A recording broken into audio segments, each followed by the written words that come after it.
Hello दोस्तों। क्या आप जानते हैं कि 21st सेंचुरी में वॉर्स कैसे फाइट होती हैं? पायलट्स के बिना एयरक्राफ्ट, सोल्जर्स के बिना सर्विलांस और ह्यूमंस के बिना डिसीजंस। तो हाँ, मैं बात कर रहा हूँ ड्रोन्स की। आज हम डिटेल में देखेंगे कि ड्रोन्स क्या हैं, कैसे काम करते हैं और इंडिया की नेशनल सिक्योरिटी के लिए क्यों ज़रूरी हैं। तो चलिए शुरू करते हैं एक बहुत ही अच्छे और इंटरेस्टिंग टॉपिक के साथ, जिसका नाम है drone technology, India's national security perspective. तो सबसे पहले अगर हम बात करें, व्हाट आर ड्रोन्स, ड्रोन्स क्या होते हैं, तो सबसे पहले हम समझते हैं कि ड्रोन्स क्या होता है। टेक्निकली इसे अनमैन्ड एरियल व्हीकल या यूएवी कहते हैं। सिंपल वर्ड्स में ये एक एयरक्राफ्ट है जो बिना पायलट के उड़ता है।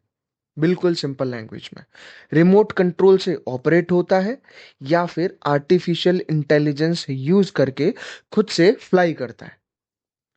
अगर हम रेंज देखें तो छोटे फोटोग्राफी ड्रोन से लेकर एक बड़े मिलिट्री यूएवी तक, ट्रेडिशनल एयरक्राफ्ट से मेन डिफरेंस ये है कि इनमें कॉकपिट की ज़रूरत नहीं होती है, क्योंकि जो एयरक्राफ्ट होंगे वहाँ पे उसको पायलट उस प्लेन को फ्लाई करेगा तो वहाँ उसके लिए कॉकपिट चाहिए।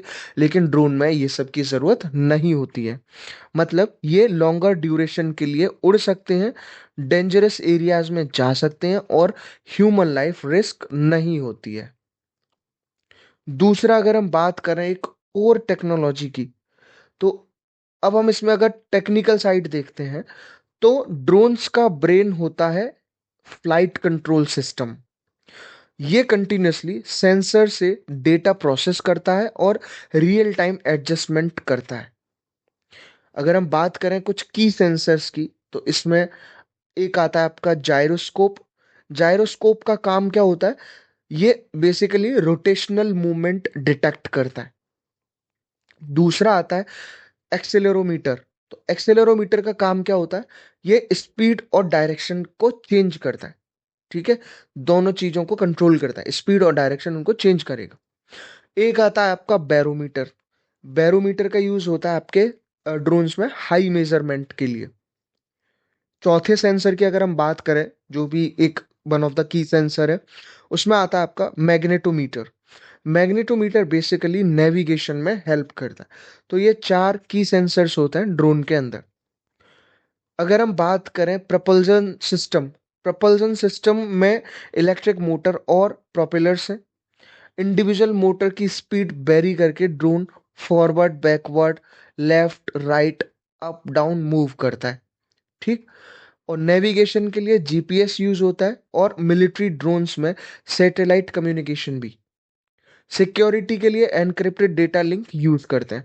तो ये कुछ पॉइंट्स हैं ड्रोन के बारे में जो इसकी खासियत बताते हैं और किस तरह ये काम करता है, वो सारी चीज़ हम इसमें देखते हैं। नेक्स्ट पार्ट में अगर हम देखें इसका, तो वो आता है इसका ड्रोन का ऑटोनॉमी लेवल।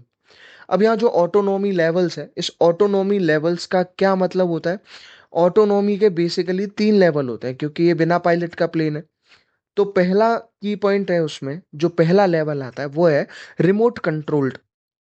रिमोट कंट्रोल्ड का मतलब होता है कि पूरा का पूरा ह्यूमन ऑपरेटर पे डिपेंड है। इसको रिमोट कंट्रोल किया जा रहा है तो एक ह्यूमन ऑपरेटर इसको with the help of remote control करता है।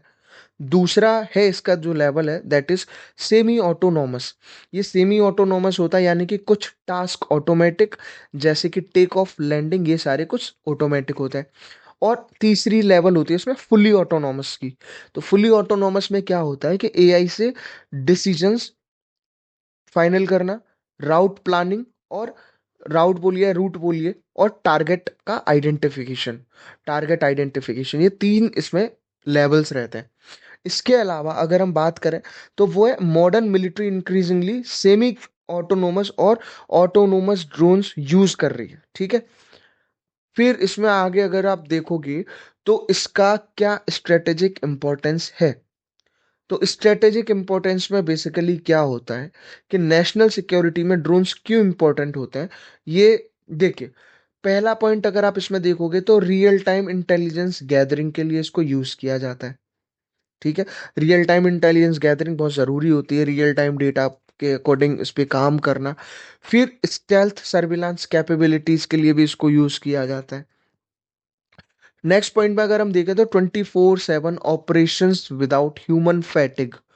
ठीक है, बिना किसी इंसानी थकावट के 24/7 हम ड्रोन से काम ले सकते हैं। And zero human casualty risk, इसमें जीरो ह्यूमन कैजुअलिटी की रिस्क भी रहती है। ठीक है, जीरो, एकदम जीरो रिस्क है कि इसमें कोई ह्यूमन कैजुअलिटी होगी। तो इसीलिए मॉडर्न वॉरफेयर में इंफॉर्मेशन डोमिनेंस फायर पावर से ज्यादा इंपॉर्टेंट है, और ड्रोन्स प्राइमरी टूल्स हैं इस इंफॉर्मेशन गैदरिंग के लिए। अगर हम बात करें नेक्स्ट सेक्शन में, तो इंडिया का जो ज्योग्राफिक नीड है, द इंडियाज ज्योग्राफिक नीड। अब उस इंडिया ज्योग्राफिक नीड में क्या चैलेंजेस है, और वो क्या यूनिक चैलेंजेस हैं इंडिया के ज्योग्राफिकल चैलेंजेस में। पहला है long border with Pakistan and China. India का एक बहुत ही बड़े हिस्से का जो बॉर्डर है वो पाकिस्तान और चाइना से लगता है। एक और क्या ज्योग्राफिकल चैलेंज है, हिमालयन माउंटेनियस रीजन या फिर टेरेन बोले। एक हिमालयन बहुत, एक पूरा का पूरा पार्ट कवर करता है इंडिया का, है ना, एक शील्ड, हमारे देश की शील्ड की तरह भी काम करता है। और एक हिमालयन टेरेन बहुत बड़ा है। तीसरा एक आता है dense forest and remote areas. ठीक, कंट्री में बहुत ज्यादा डेंस फॉरेस्ट और रिमोट एरियाज भी हैं। और इसीलिए जो फोर्थ ज्योग्राफिकल नीड है उसमें और क्या आता है आपका, extensive coast line with maritime threat. ठीक है, ये भी रहता है। यानी कि हर जगह ट्रूप्स डिप्लॉय करना प्रैक्टिकली नहीं हो पाता है, बहुत सारी जगह बहुत कॉम्प्लिकेटेड और चैलेंजिंग होती हैं। इसीलिए ड्रोन प्रोवाइड करते हैं। क्या क्या प्रोवाइड करते हैं, परसिस्टेंट सर्विलांस, एक कंटिन्यूस सर्विलांस प्रोवाइड करते हैं, एक रैपिड रिस्पॉन्स कैपेबिलिटी प्रोवाइड करते हैं, और कॉस्ट इफेक्टिव मॉनिटरिंग भी प्रोवाइड करते हैं। फिर अगर हम बात करें नेक्स्ट सेक्शन में, तो जो इंडियन डिफेंस फोर्सेस हैं, तो इंडियन डिफेंस फोर्सेस की अगर हम बात करें कि इंडियन आर्मी के लिए, तो इंडियन आर्मी के लिए जनरली ड्रोन्स क्या क्या काम करता है, बॉर्डर सर्विलांस और इन्फिल्ट्रेशन डिटेक्शन में बहुत ही इंपॉर्टेंट रोल प्ले करता है। इसके अलावा सीज फायर वायलेशन मॉनिटरिंग भी ड्रोन से करी जाती है, कि कोई एनिमी कंट्री या नेबरिंग कंट्री कोई अगर पॉलिसी है सीज फायर वायलेशन की, तो सॉरी सीज फायर की है, तो उसको वायलेट नहीं कर रहा है।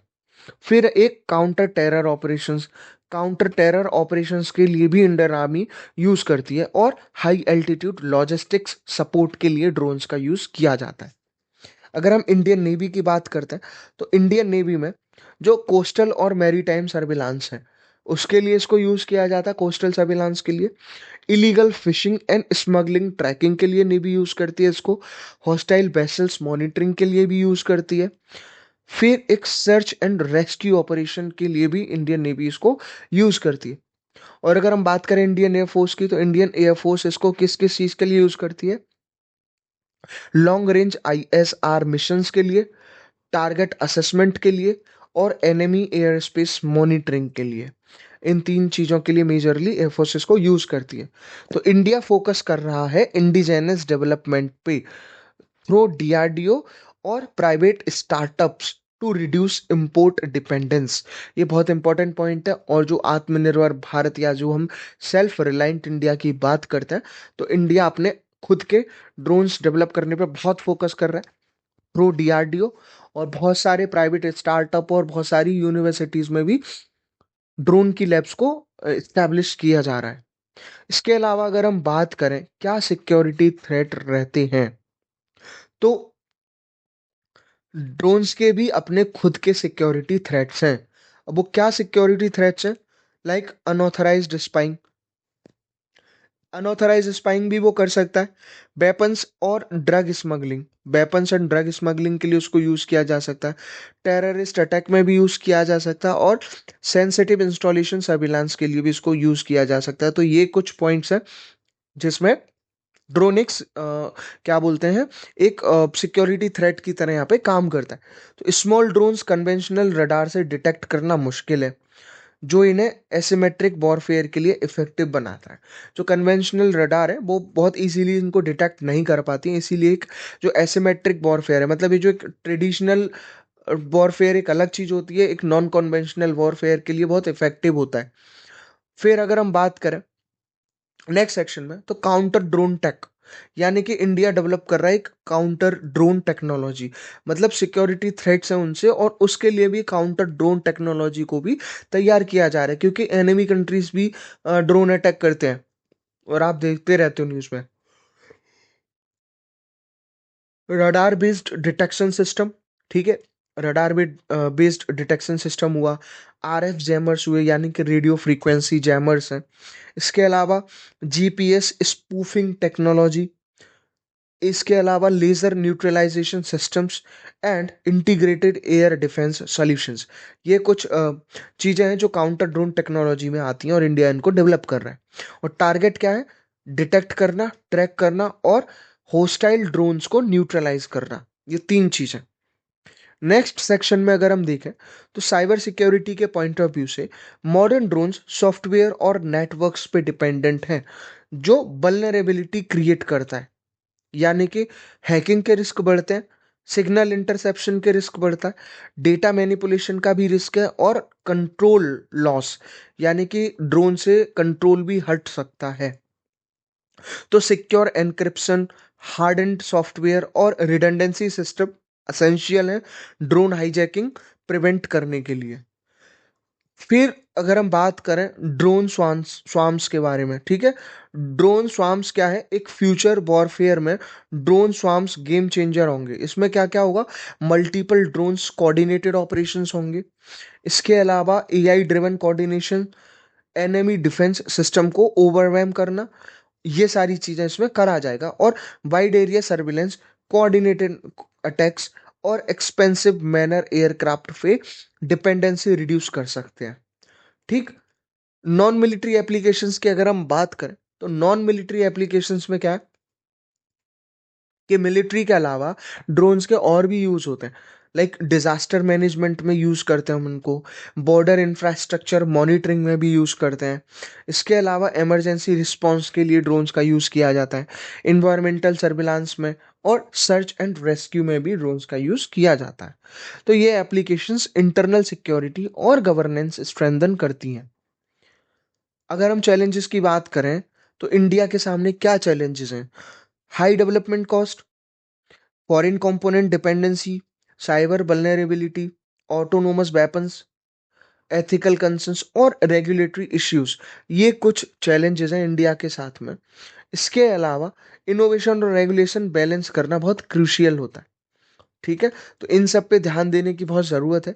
इसके अलावा अगर हम फ्यूचर स्कोप की बात करें कि फ्यूचर स्कोप में क्या है कि इंडिया का जो फ्यूचर ड्रोन इकोसिस्टम है उसमें क्या क्या इंक्लूडेड रहेगा, उसमें इंडिजिनस मैन्युफैक्चरिंग, सबसे पहले कि सेल्फ रिलायंट होके खुद अपने ही देश में ड्रोन्स का मैन्युफैक्चरिंग करना है। AI driven systems, AI driven systems के अलावा सैटेलाइट इंटीग्रेशन एक पॉइंट आता है इसमें, सैटेलाइट इंटीग्रेशन का, साथ में सिविल और मिलिट्री कोऑर्डिनेशन भी एक फ्यूचरिस्टिक स्कोप में यहाँ पे देखा जाएगा। और एक्सपोर्ट पोटेंशियल, ये भी देखेंगे कि अपने कंट्री के साथ साथ हम उसको डेवलप करके एक्सपोर्ट भी करें, यानी कि हमारी टेक्नोलॉजी दूसरे देश भी खरीदें। तो ड्रोन्स इंडिया की डिफेंस और टेक्नोलॉजी स्ट्रेटेजी का एक कोर पिलर बनने जा रहे हैं और बन रहे हैं, या फिर हम बोले बन चुके हैं। हम जिस तरह से with respect to the time चीज़ें चेंज होते हुए देख रहे हैं, तो ये सारी चीज़ें हमको दिख रही हैं।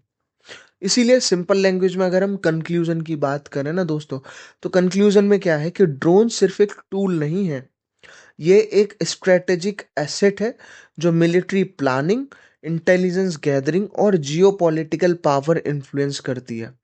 इंडिया के लिए ड्रोन टेक्नोलॉजी मास्टर करना डिफेंस प्रिपेयर्डनेस, यानी कि डिफेंस की तैयारियां, टेक्नोलॉजिकल सेल्फ रिलायंस, आत्मनिर्भरता और फ्यूचर सिक्योरिटी रेजिलियंस के लिए असेंशियल है, ठीक है। तो ये सारे के सारे ड्रोन टेक्नोलॉजी को मास्टर करना इसीलिए ज़रूरी है।